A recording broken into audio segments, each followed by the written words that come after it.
Hey sis, you don't know this yet, but you have a anxious avoidant attachment. You don't know this, but soon you will find out that when you take security tests, the one that feels the most accurate is the disorganized one. You don't know this yet. But for some reason, in your seemingly normal, the only word I can really use is normal. In your normal childhood, in your privileged lifestyle, that you have experienced trauma that not many other people experience. You don't know this, but somehow, with all of the things that have happened in your life, you ended up with one of the rarest organization styles, attachment styles, in, I don't know, the world, but just it's the least common one. You don't know how much pushback you'll get for this realization that you've made. You don't understand why it seems so unlikely for other people, and you will take their words to heart and you will think that they know better about your lifestyle than you do. But you're the only one that really knows that what seemed normal was actually not normal at all. Call it a proclivity towards sensitivity, call it something else, I don't know. But it's strange growing up with parents that are the way that your parents were. And what you also don't know is that you will heal from this disorganized attachment. What you don't know the most is how you get here, how you become me, how you have shifted into a paradigm where you have a secure attachment without even understanding how you got there, without seeing the linear progression, because one day it seemed like everything sort of made sense and the suffering incurred by the wrath of your parents actually led you towards your most abundant, freeform, loving, secure life that you have right now. You don't know that you still struggle sometimes with feeling like you've got it put together, but what you're figuring out right now is that secure attachment and material abundance are not mutually inclusive. You don't quite know when the material abundance will come in. And of course, it's already here, right? You can see it. But beyond that, you're still living with your mom and you want to be living with your boyfriend, but you sort of feel stuck. And I just want you to know that it's okay to feel stuck. It's okay to feel like some things won't change and that, love is this foreign concept. But I just want you to know that everything's gonna be okay and you will heal your emotional attachments and you will become secure. You don't know just how much this cat will save your life. You don't know how much this cat will show you how much she loves you by being there for you when you don't even know that you need someone there for you. I want you to know that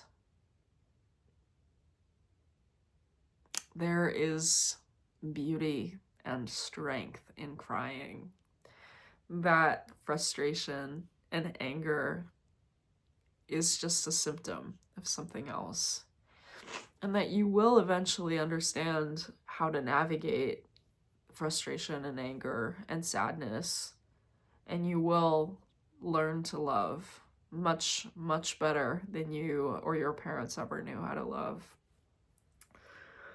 I want you to know that you save yourself. With all of the truly, truly dark and awful things that you've thought, the dark and awful things that you've done to yourself and to other people, and the dark and awful things that just kind of happen in your body, that at a certain point you stop hurting yourself emotionally and physically. You stop explaining away your pain. You stop hating yourself into change.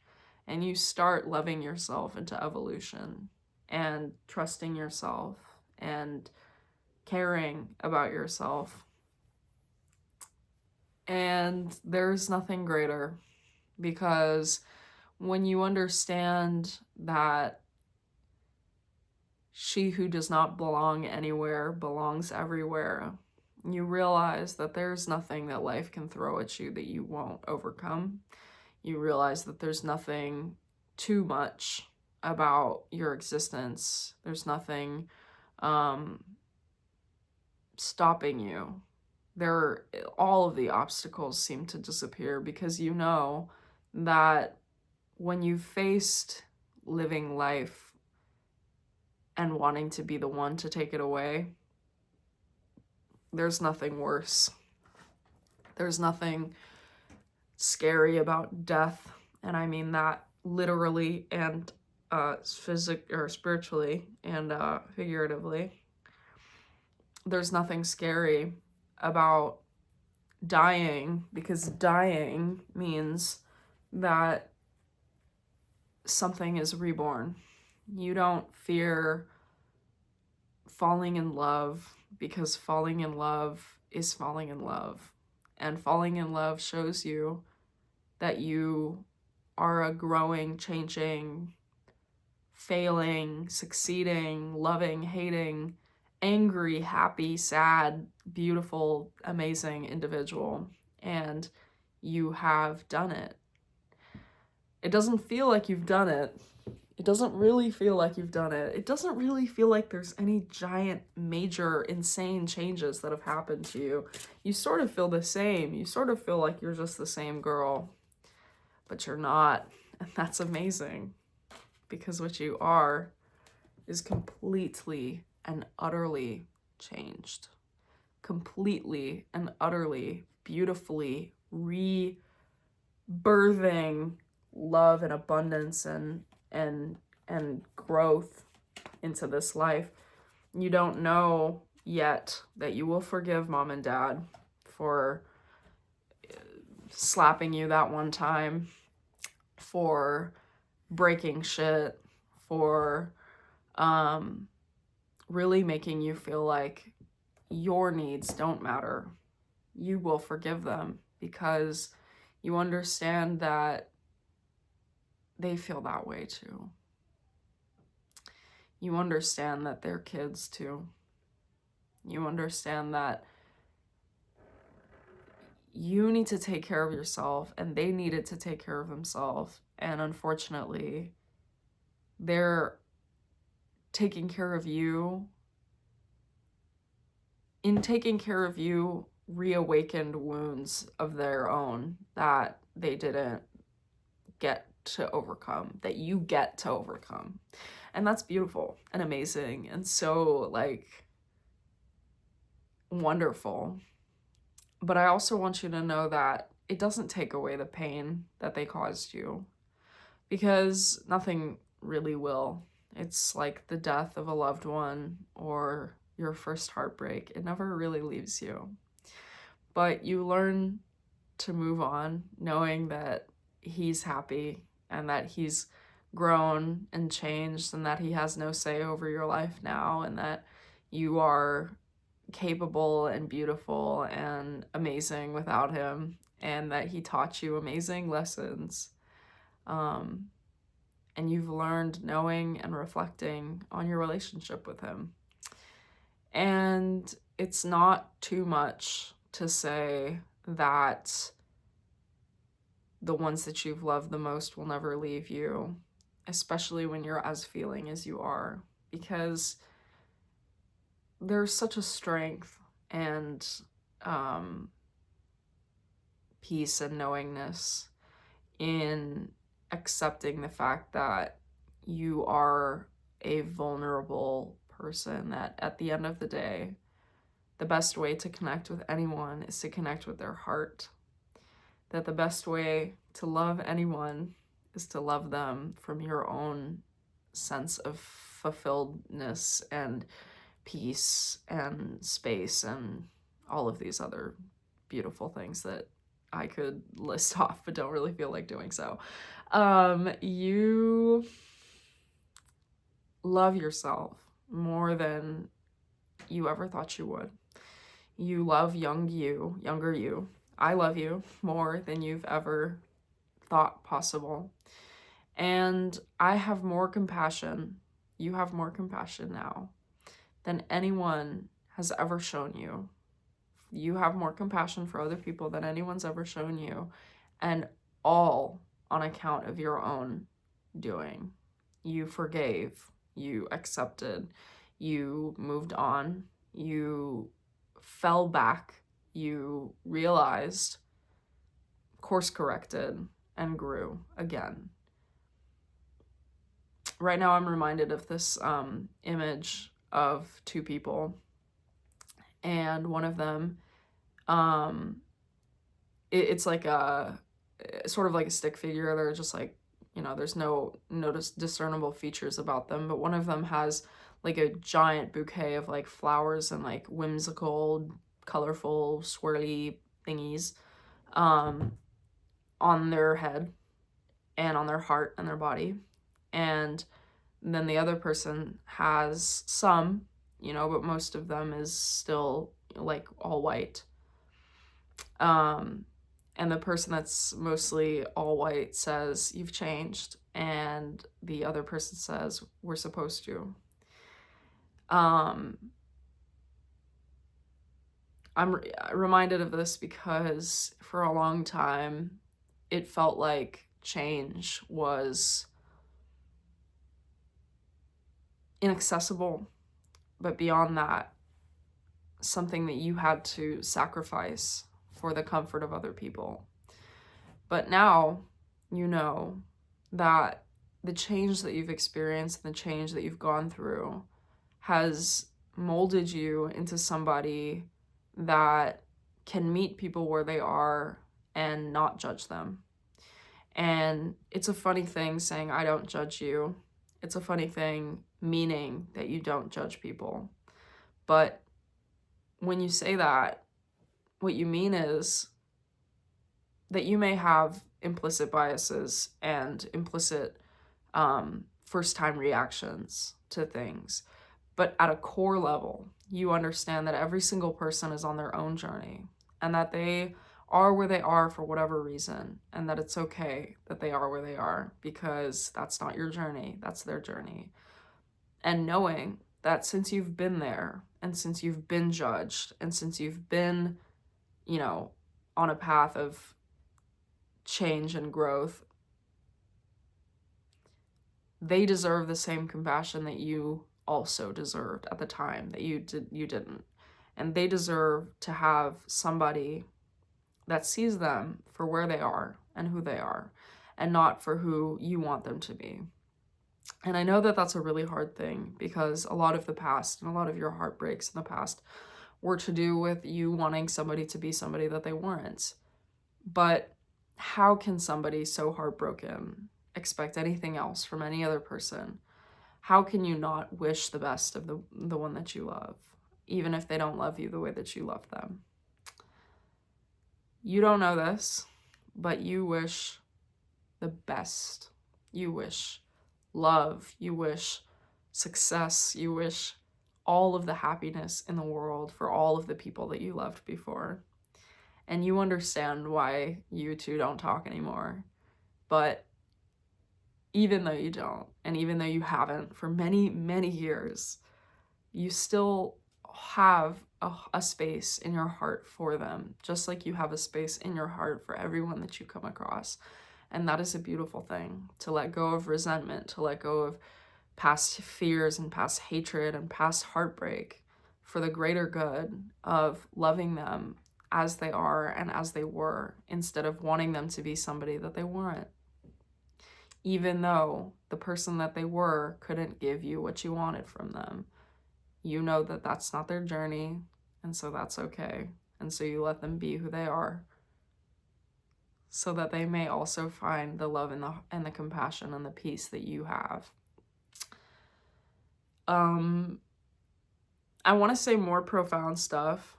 I think that maybe that's like spoilers a little bit. No, but it's just a journey, you know. It's just growing, it's just changing, it's just going through human experiences, spiritual experiences, whatever you want to call it, and learning and hopefully growing and hopefully being somebody else, but also at a core level recognizing that you are who you are and people are who they are, and you're not gonna like change infinitely overnight, but you can change infinitely over time, and I think that's a beautiful thing.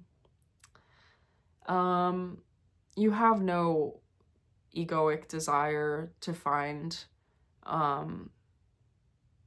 satisfaction through the thoughts of other people anymore, because you've realized that it's not that they don't matter, but to you, they don't matter. Like, to you, they are who they are. Love them, hate them. Actually, well, I don't hate them, but letting them be and letting yourself be. I think that's the point here, is that you've learned to let yourself be who you are, and you've learned to accept your many flaws and your many perfections and your many character traits just as they are, because maybe that's the point. I don't know. So you're just learning, you're just growing, and you're just posting on YouTube more than you have in the last like year, because you've finally realized that it's not about them, it's about you. And that by sharing yourself and with others, you find more joy than telling people how to be, and telling people, hey, this worked for me, so you try it too. Because the right people will come your way, even if you don't see movement right now, which you don't. But you trust in this greater plan that it doesn't matter just how much comes forward to me, because what really matters is what I give to you. What really matters is that I can go through life, and I can explore life, and I can reflect on life, and I can give it back to you, because you matter. You matter much, much more than any individual seeking anything other than self-improvement.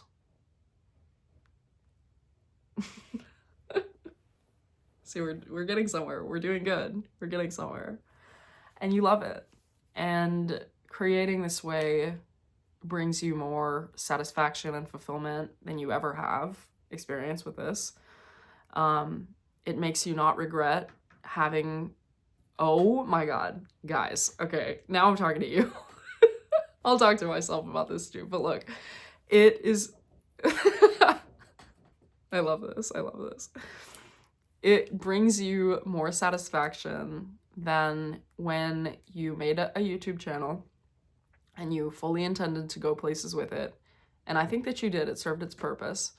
And you posted it to your Instagram, of which you had people from all walks of life, from the ages of maybe 13, like my age of 13 to 18, who hadn't heard from you or seen you in years, show up and then post a super, super personal, like, crying on the video, woke up after being hungover, or I mean, after drinking, and sharing yourself in this profound way that many people saw, you don't regret that, because you know that that was a point of growth for you. You know that you needed to put out that message, and you needed those people to see it because you wanted to be seen by them. Even if they didn't care, even if they didn't know you that well, you wanted to be seen. And I think that that's like the big thing that I'm saying here, is that you no longer want to be seen or need to be seen by people who do or don't care about you, by people you have or haven't fallen out with, by people who, you know, you have or haven't talked shit about, which were a lot of people, don't get me wrong, by exes, by former situationships. Like, oh my goodness. I love it. I literally love it. Like, it's just, it's funny to you now. It's funny and good to you now. And I think that that's the beautiful energy about it. And that's the beautiful thing about shifting into this perspective, because it's no longer for them. It was never supposed to be for them, but you needed it to be for them for a little while so that you could make it about yourself. I just love it. I love it. So I'm going to give you a little bit of a reading right now. Let's just do 2 cards, you know. And actually also, I want to talk about another little thing that happened today. So, my manager was, like a couple weeks ago, we got like some tarot cards in, and I was like, whoa, tarot cards. And my manager said, that's the devil. And, without thinking, I said, oh, you're brainwashed. Oh, you're just brainwashed. And if, like, for thinking that, because I really did think that if you just think like blindly that it's some, like, you know, demonic shit, cards, playing cards are demonic shit, tell me that's not brainwashing. But then we had a conversation about it today. I told him, hey, I'm sorry for saying that. It was out of pocket and I shouldn't have, and I'm sorry. And then he told me that he's seen a demon conjured, which is crazy. But then I was telling him, and this is something that I realized like a while back, that that we all have like different words for talking about like positive, negative energy, for devil, God. Like, I just believe that the devil and that Satan is another way of talking about the manifestation of negative energy. And negative energy can be unhealed traumas, emotional wounds, mental wounds, physical wounds. And I need to burp. You can believe what you want to believe about anything. You can know what you want to know about anything. It's all just energy. It's all just trying to tell you things about yourself. And for me, tarot has not always been, actually. Recently, as I've grown my relationship with tarot, I hope you heard that. She was sneezing. My relationship with tarot now is channeling subconscious messages for myself and for the collective, that don't contain negative energy, because you're not supposed to take energy that doesn't work for you. When we're talking about cards, you're not supposed to adopt anything that doesn't resonate for you. I have this in my description, is like, take what resonates, leave the rest for somebody else, because the chances that everything that I say is resonating for you is low, because there's some people that it will and there's some people that it won't, and I think that that's okay. And I just want you to know that you can discern, you can choose, you can allow things to resonate and allow things to not resonate, because at the end of the day, what we're trying to figure out for you is what's more important. Is it channeling the fear, because you can channel fear and alchemize that into beauty and love and peace and abundance and whatever, or is it recognizing subconscious patterns in order to find a message that suits you, that helps guide you towards a framework of love. Okay, so we have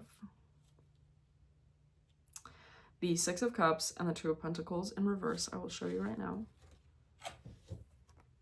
I love this.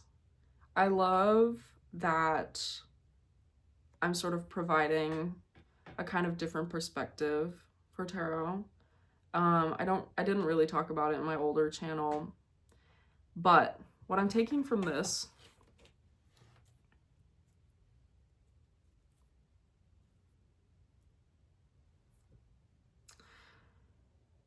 is that healing is a reversal of roles, of cognitive paradigms that you've had from your childhood that allow you to see more, do more, and feel more as you step into healing and as you step into growth and change and having healthy patterns and doing the right thing, remothering yourself, reparenting yourself, loving yourself, self-care, all of these things. You as a alchemizer, as a human being, are being guided towards peace and love and abundance and just, you know, just healing, like feeling good about yourself, feeling good in your body by shifting the way that childhood has raised you to be.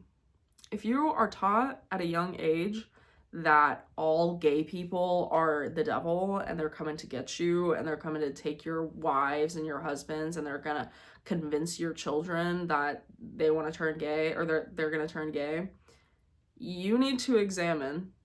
I'm so sorry, that was such a like extremist example. That's not what I meant to do, but it is what it is, okay? If that's what you're growing up with, and take that and apply that to whatever it is. So for me, I would say, oh my God, I want to stop leaning back. Hello? For me, I would say that you...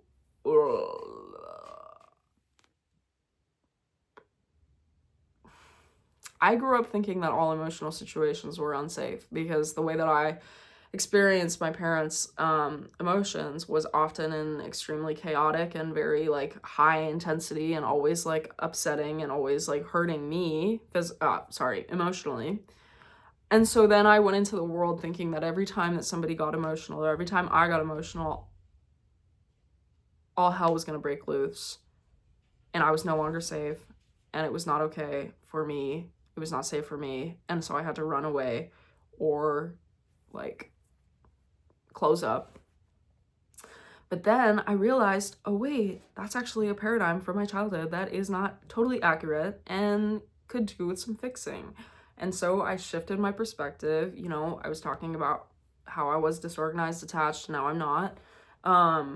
And that's just kind of the tea of the situation at hand, is that if you go through life thinking that the paradigms, let's use a more applicable word here, that the things that you've thought in your childhood apply to everybody, everywhere, all of the time, you will fall into a trap of black and white thinking where you think that one way, my way or the highway, girl. You will think that gay people are coming out to take my children and convince them that they're gay and trans and that it's the trans agenda and that blah, blah, blah, they're taking our jobs, okay? That's how that shit works. And I hate to break it to you, but gay people just want to be left alone. Gay people just want to live their life. Everybody just wants to live their life. Everybody just wants to be safe enough, feel loved enough to be human.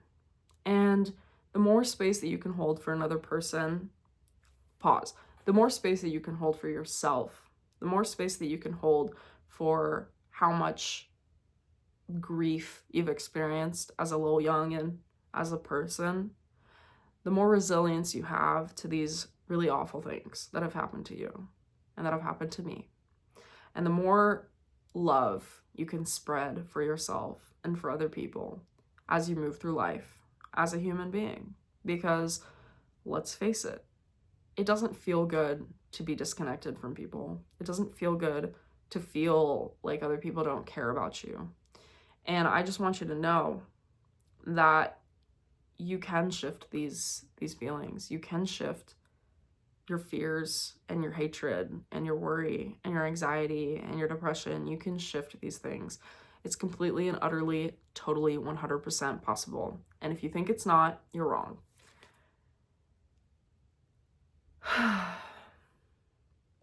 Take a deep breath. Put your feet flat on the ground. Feel what it feels like to have your heart beating in your chest, to have air coming in and out of your lungs, to have a roof over your head, hot water, water period, a bed, luxuries, okay? Luxuries, fun things, plants, nice lighting, pretty decoration, disco ball. I have a disco ball. Feel those things. Trust in those things. Trust in the fact that the sun will rise and the moon will take its place. Feel into safety. Try your best, because safety is available to you. It's your birthright. I love you so much. Thank you so much for being here. Thank you for listening. Thank you for listening to my perspectives, listening to me talk to myself, listening to your heart, listening to love. It's not all bad. It's not all bad. It's never all bad. You're breathing. Your heart's beating. Oh, we have a visitor. Here, I'll show you my little kitty. Okay. I showed you her asshole. I'm so sorry. Good night. Good night. Have a good one.